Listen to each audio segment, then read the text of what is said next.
Hello, friends, and welcome to our program. Pro-life leader Frank Pavone here of Priests for Life. Today, we are joined with someone that we have known for decades, and for those decades, he has been providing objective, scientifically valid research about abortion. We're going to talk today with our friend and colleague, David Reardon of the Elliott Institute. David, welcome to the program. Hi, thank you. We go way back, and your book, Aborted Women Silent No More, was a big impact on us when I was first getting involved in pro-life activism full-time.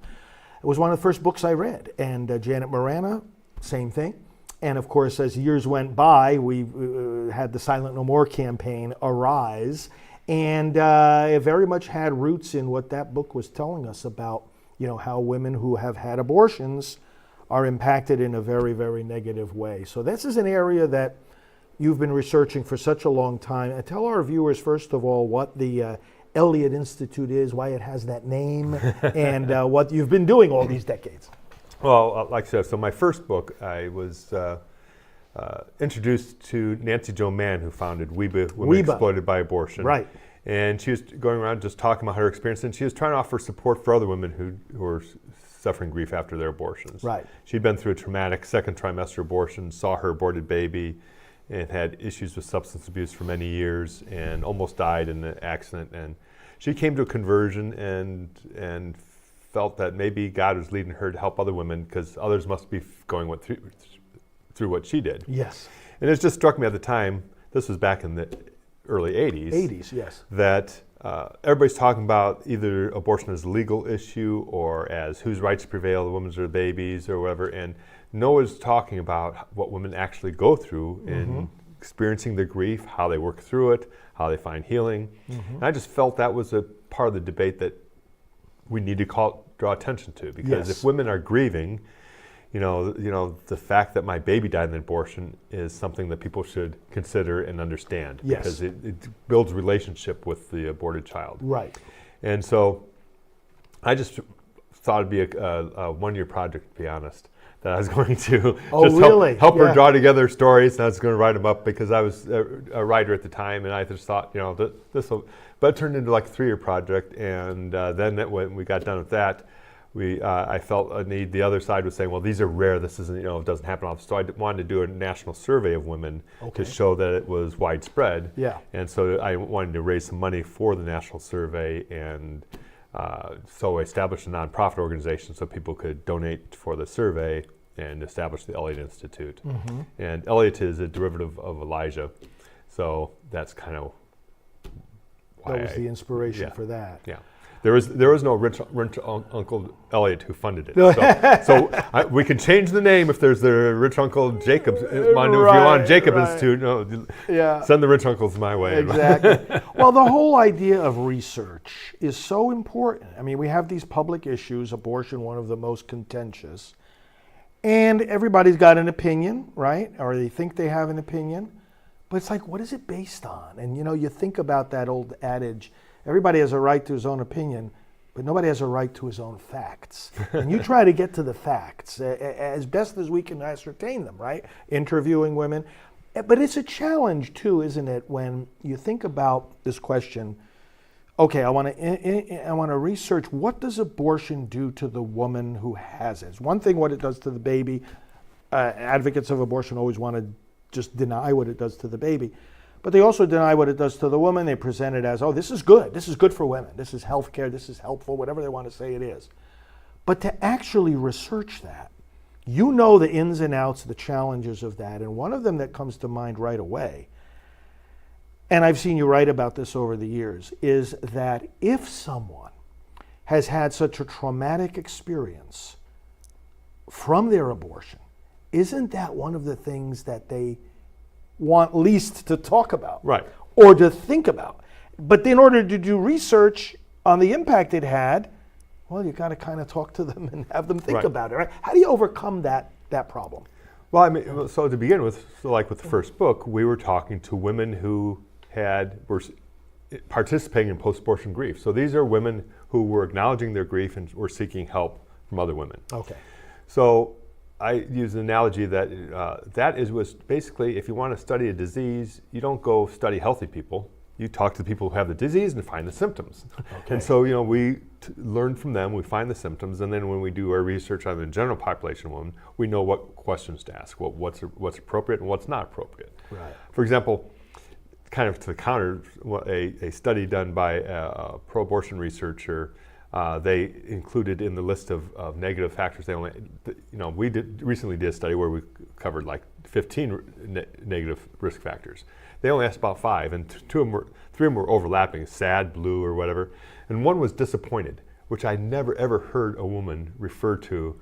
Her key emotion after an abortion was disappointed. Like, where did they come up with that? So, they kind of pluck it out of there, I think, in part because they knew they'd get low response rates, and then they lumped all those together. They didn't report them separately. They averaged so it them would all pull out. down the Exactly. negative. They put the disappointed in because that pulled it all down. And then they could say, oh, relief is more common than negative reactions, but they never reported. We asked, can you give us a breakdown of what each of their negative reactions were? Oh, no. Okay. And they wouldn't share the data. Actually, they defied a request from HHS for the data.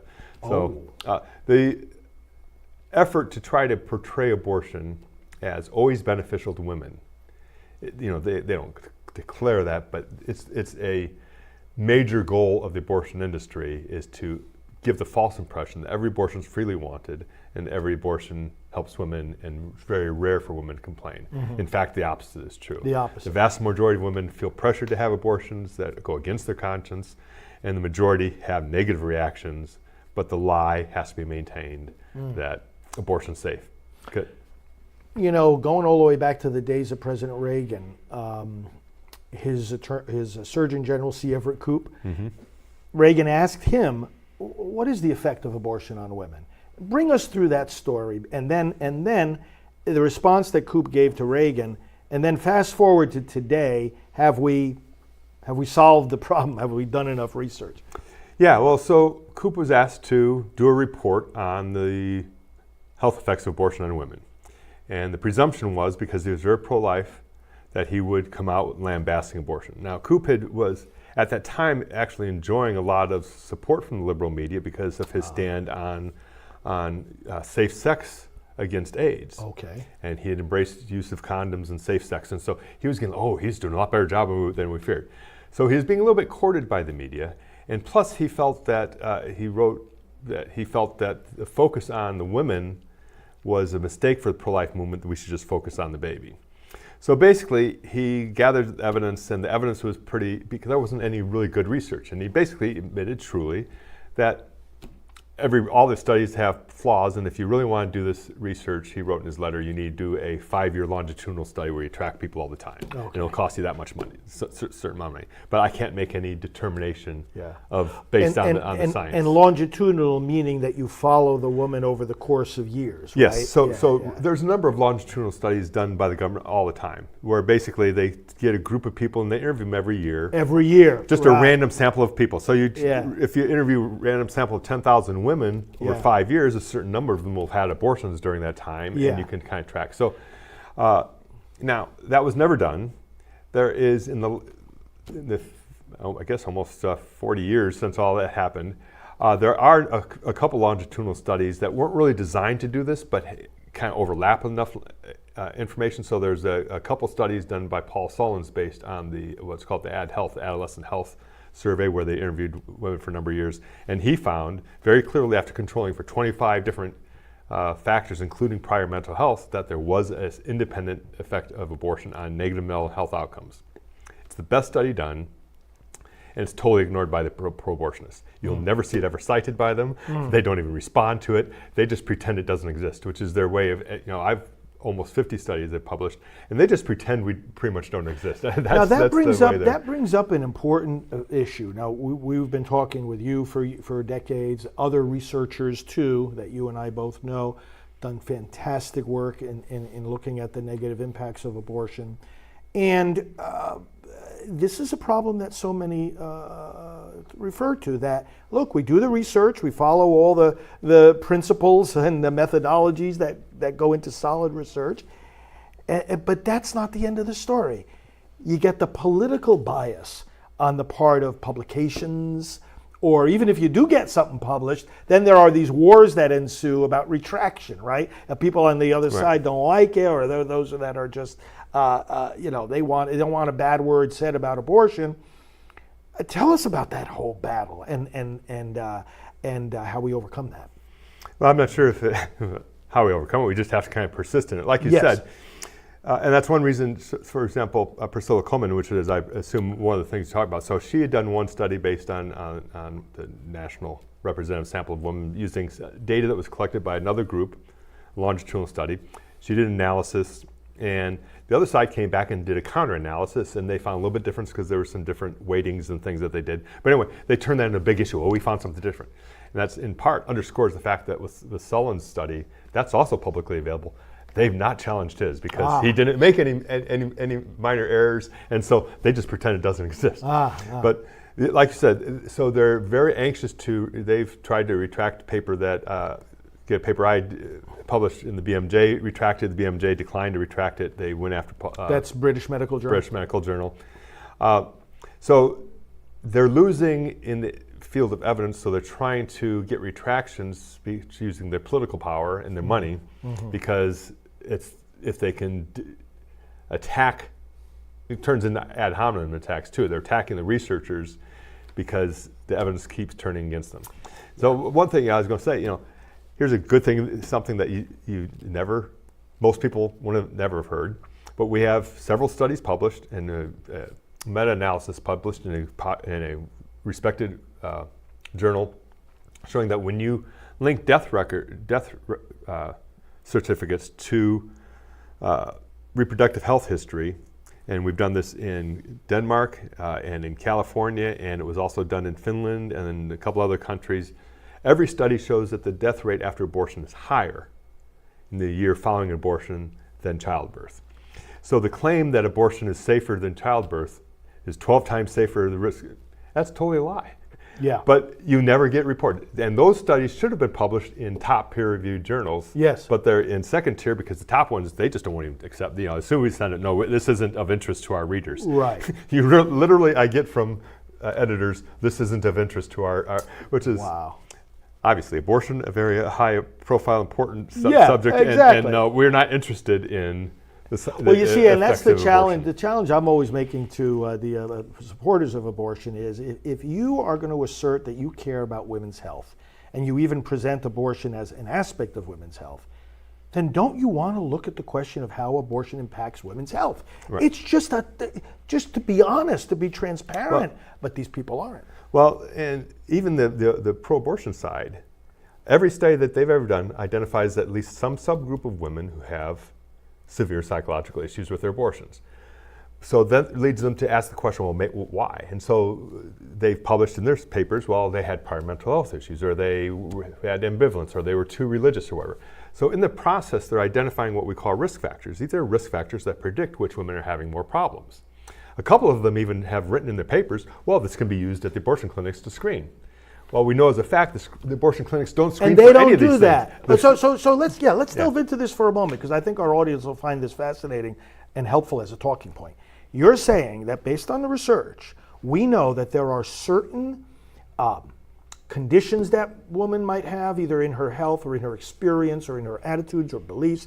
There are certain conditions that we can identify if we ask her, right, or look into her history, that would make an abortion more harmful to her. Is that the right way to say it? Right. It's so very risk factor. It's very predictable that she's going to go home and cry for weeks and years and never recover. So the abortion clinic, whoever's receiving her in there, taking the initial paperwork, doing the initial questioning, and we know very often that doesn't even happen.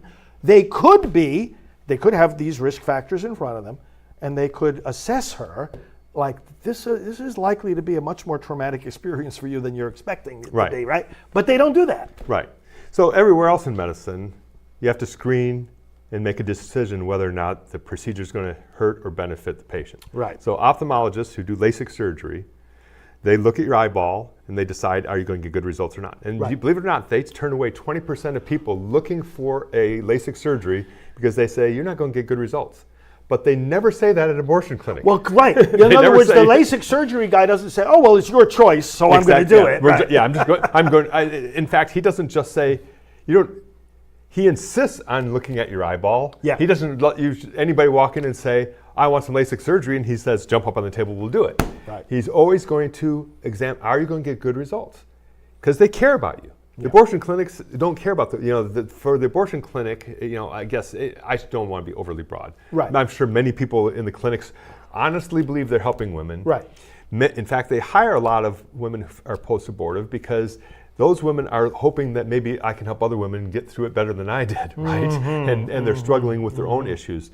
So, but there is a well-documented history of the abortion movement growing out of the population control movement where they are targeting low-income people, they're targeting blacks, they're targeting people they feel there's too many of. We don't want this young girl bringing another baby into the world, right? Right. So they are not impartial to, like an ophthalmologist. They're impartial. They don't.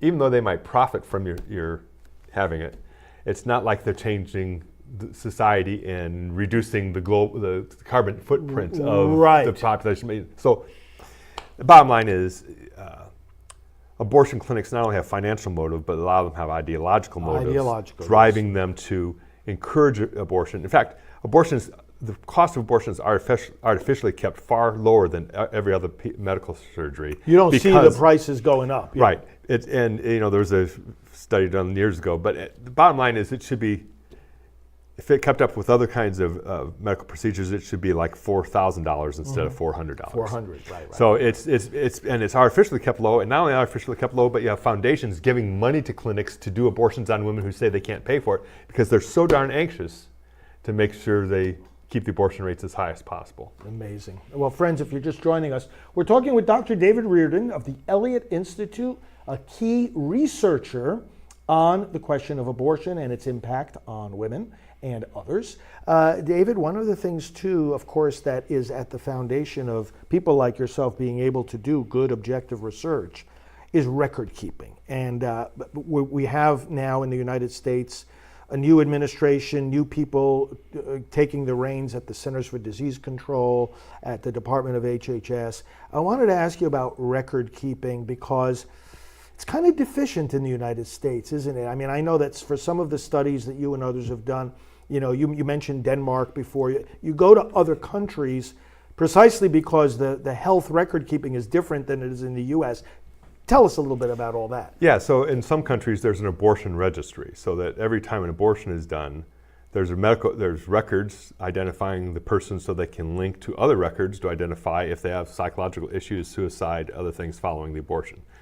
That's what's absent here. I mean, we really do need a national abortion registry, which would be anonymous. Obviously, this is not publicly available information who's having abortion, but for medical research and follow-up and for care, there should be a registry for the government in the states and the federal government to be able to do this research. So in other words, you would go to this source of data and anonymous woman A, you would be able to see she had an abortion at this point in time.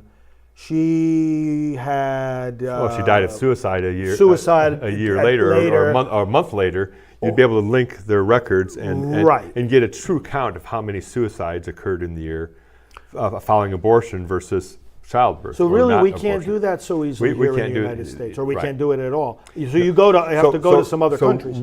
We managed to do a little bit of it. California pays for abortions, obviously, so we were able to use Medicaid abortion data. Okay. And link it to death certificates in California.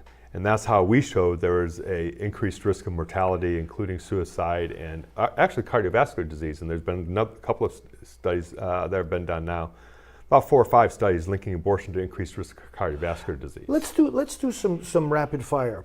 I'm going to mention a few things, and you tell me just in a sentence or so. Does the research indicate that these problems increase or decrease after abortion, or are unaffected? So substance abuse. Oh, way up high. Among those who have abortions. Yes. Right. Suicide. Yes. How about difficulty in future pregnancies? Yes. That too. Yeah, so especially premature birth and increased risk of miscarriages. And actually, I should underscore the fact that if a woman loses a baby to miscarriage, that's a trigger for post-abortion grief. So if she wasn't suffering of grief before, that can trigger it. Also, the birth of a wanted child or even being pregnant. So women can suppress their feelings about abortion. They'll push it down. Some, of course, there's different, some women immediately are in deep grief. Others are able to push it away for a while, but birth of a child or much less a miscarriage might trigger unresolved issues with a past abortion. Or death of a family member also can trigger it. Right. Infertility? Yes, higher. That's increased after abortion. Breast cancer? Yes, I think there's good research. As you know, there was a big conference that was set up to deny it, but there's continuing research coming out, especially from China, showing abortions associated with higher risk of breast cancer. Relationally speaking, divorce? Oh, yeah, it's higher. That's higher too. Child abuse? I think there's some good evidence showing that. I've not personally been involved in that, but there is some research showing that, yes. So actually, it's kind of interesting. In Teresa Burke's book that I co-authored with her, there's a chapter in there about relationships and children, but I think it tends to push two ways, where a woman's had a history of abortion might either be more distanced from children born later because she's afraid to connect with them. She's afraid God's going to punish me and I'm going to lose the child. So there's a distancing. And then there's the hovering, where the mother I got overprotective. Yes, yes. She's just, again, fearful. Right. So sometimes, and there's a number of others where it kind of pushes towards extremes. I want to explore just quickly two other questions before our time is up. So, David, you wrote another book, Victims and Victors. And many people, of course, many in our audience, completely against all abortion for any reason. And they often have to face from their friends or relatives the question about, well, what about cases of rape? What about cases of incest? And of course, the presumption is that the abortion is going to help the victim of rape or incest. But you've done a little bit of analysis of that, haven't you? Tell us what you found. So we gathered testimonies from several hundred women who had rape or incest pregnancies. Some of them carried to term, some had abortions. And we basically analyzed all their data and input, but it was overwhelmingly those who had abortions said it just added to the trauma. And a few said it was even worse.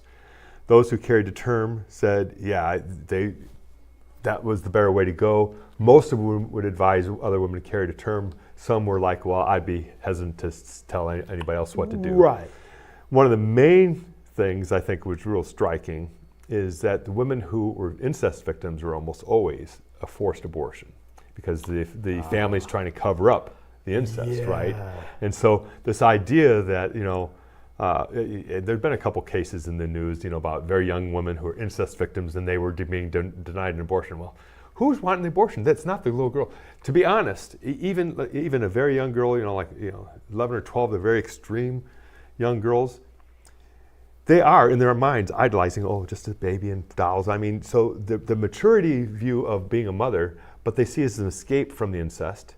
They see it as a way of, I'm going to have a baby who I'm going to really love. Okay, they're going to make up for what their parents weren't doing for them by I'm going to love. So in their minds, I'm sure they haven't, they don't have a full sense of what it takes to be a parent. Right. But we don't expect them to. The bottom line is abortion isn't going to help them, and it's not what they want, and they're just being forced into a traumatic situation to cover up a family shame. Yeah. And it's just horrible, really. But in part, to me, my advice has always been to politicians, and we have a section in the book about how should this be politically, is you shouldn't, because it's such a hot button issue, you shouldn't declare that, we need to ban abortions in those cases. We should be declaring instead that we need to have hearings. We're going to invite women who've had rape and incest pregnancies in, and let's hear what they have to say. Hear them, yes. Yeah, hear them. It should say, I've heard that this can be traumatic. Right. Let's find out what's going on. So you don't have to commit to a ban. Yeah. You commit to, let's have everybody talk, because instead of everybody talking about what they need, let's hear them say what they need. Yeah. Because that's what we really need. Our movement, more than anything, needs to have the voice, the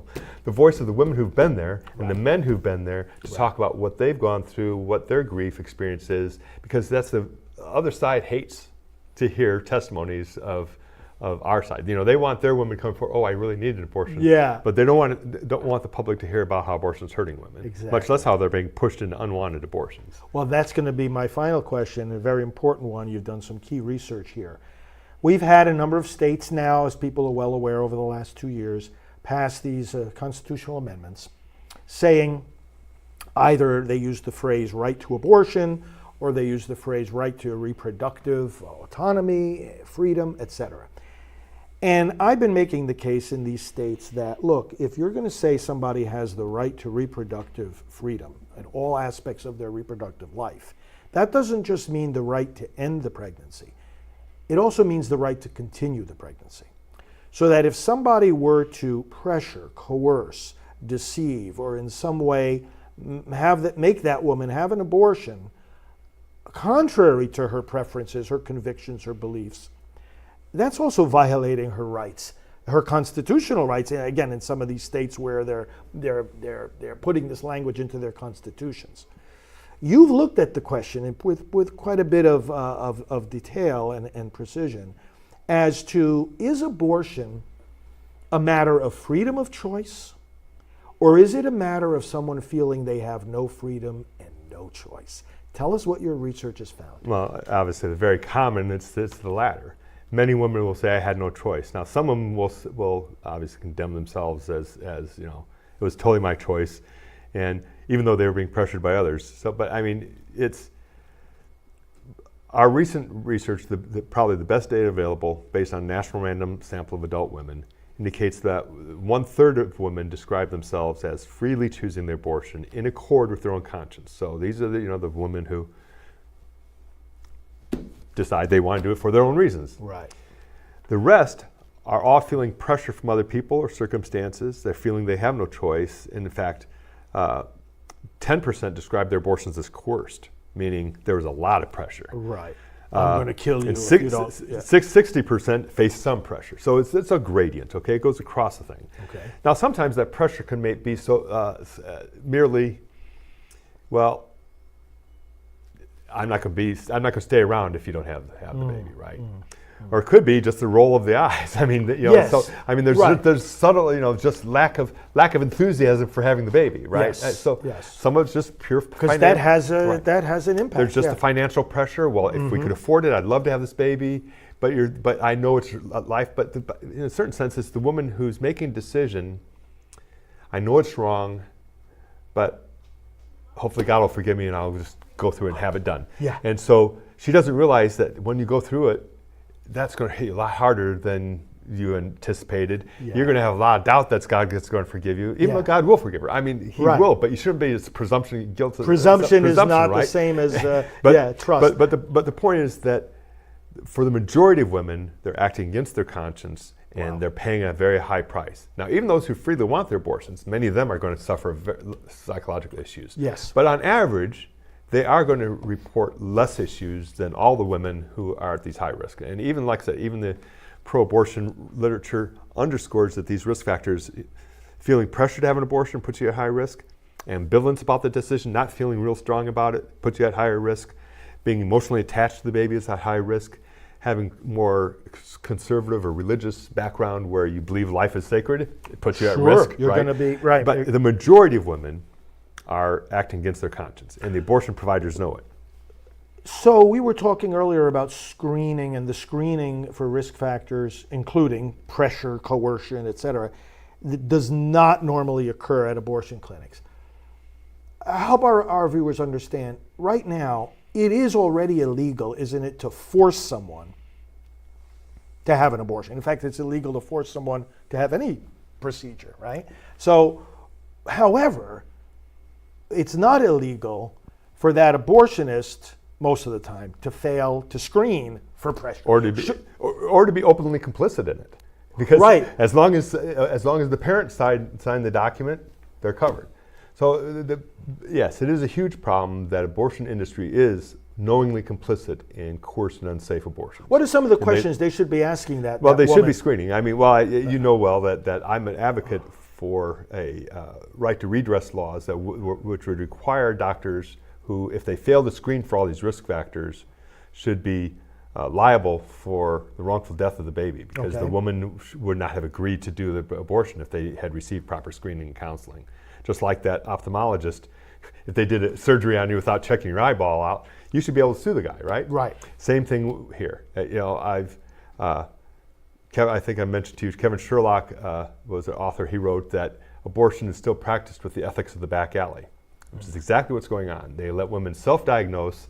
If you got the money, we're going to do the abortion, and we don't care if it hurts you or not. You self-diagnose. That's right. Yeah. In other words, listen, risk factors, that's your business. Well, right, you take care of that. If a sex-trafficked girl is dragged into the abortion clinic, it's illegal to coerce her into it, but who's going to stop them, right? Who's going to stop? Because a woman, anybody who's coercing a woman probably has power over her. And if the clinic's not trying to investigate, asking her privately, is this in accord with your values? Yeah. Is anybody pushing for this? If they're not making all these efforts, they're complicit. And again, like I said, they're knowingly complicit in these areas. So we could have, I mean, even though, again, in and of itself, an act of coercion is illegal, but we could strengthen state laws. And in fact, you and I were together at the National Association of Christian Lawmakers for a group for which I'm an advisor. And you presented this research, and you presented this, especially on this point here, about the pressures. Recommendations to state lawmakers, I mean, they could put in place requirements that these clinics screen for coercion, right? Or pressure. I mean, there's different gradations, obviously. That would be, couldn't you say that abortion, while remaining legal, if we just work to eliminate the forced abortions, we could end, I mean, you're saying more than half of these women are saying there's some way or another in which I really don't want to do this. Right. Well, it changes the whole dynamic, yes. Because if the abortion industry, first off, right now they get like, if they're lucky, 10 minutes of counseling. And it's just a disclosure and whatever. So to actually require screening and counseling means now you've slowed down the whole process and people are actually going to get adequate information, which a lot of women will then decide and realize, oh, this isn't for me. And maybe, conscientious counselors would say, you're not good. But so yes, it would reduce abortion rates not only among the women who are being pressured to abortion, but would reduce rates across the board. And if they faced real liability, I'm not sure if the abortion industry would even continue to operate, because they can't operate in their assembly line abortion clinics are just doesn't work with proper screening counseling. Right. I mean, you might have to spend hours with somebody counseling instead of 10 minutes. Right. And a word of warning too, I mean, we're talking here about the abortion provider, but parents, grandparents, I mean, if they're forcing that young lady to have an abortion, I mean, they could be legally liable too, right? I mean, if somebody presses the point, that's important for them to understand. School counselors. Right. Yeah. Well, David, thanks for your work. Thanks for the research. We in the pro-life effort rely on the facts, the research, the records, and you've been providing that for so many years, so many decades. How can people find you online? Our main website is afterabortion.org. Afterabortion.org. Not .com, .org. Thanks, David. Thank you. So, friends, Dr. David Reardon, go to afterabortion.org. It's a resource we've been promoting for a very long time. You will be able to read some of this research, pass it along to others, pass it along to your pastors, your lawmakers, anybody that you're talking with about this issue. They deserve to know what the research has revealed and continues to reveal. And let's continue to support the efforts of people like David Reardon because we have to have their backs. We have to protect their work. We have to defend them against attacks by those in our society who do not want to be objective about abortion, but rather do not want a single bad word said about it. And we have got to challenge them to do what David does. Look just at what the facts and the research and the women themselves tell us. Brothers and sisters, that is a key path for our cause moving forward into the future. So thanks for all that you do to support this work. Afterabortion.org. Go there and you will be happy that you did. God bless you all, and we will talk to you soon. Hello, I'm Evangelist Alveda King with Priest for Life. The voices of women who have had abortions, those who have found forgiveness and healing, and are willing to share their stories are very important in the pro-life movement. I am one of those women, and that's why I'm a member of the Silent No More Awareness Campaign. Started by Janet Morana of Priests for Life and Georgette Forney of Anglicans for Life, this movement is helping people around the world to share their stories of pain, of hope, and of healing. The Silent No More campaign gives us a chance to inform others that abortion is not a solution to their problems, and to invite those who have already made that mistake to seek repentance and healing. I, along with all the members of Silent No More, ask you to share our stories as well. Go to silentnomore.com to see our testimonies and to join the movement. Again, that's silentnomore.com.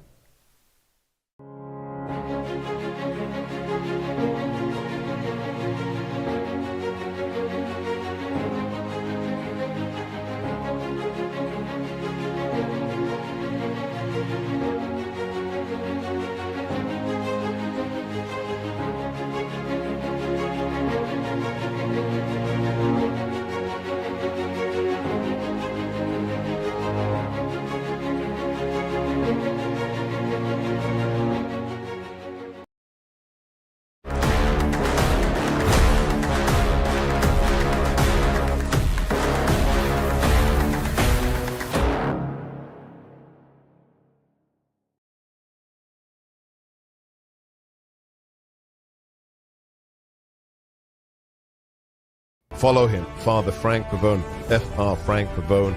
He is the National Director of Priests for Life. Please go to priestsforlife.org. Frank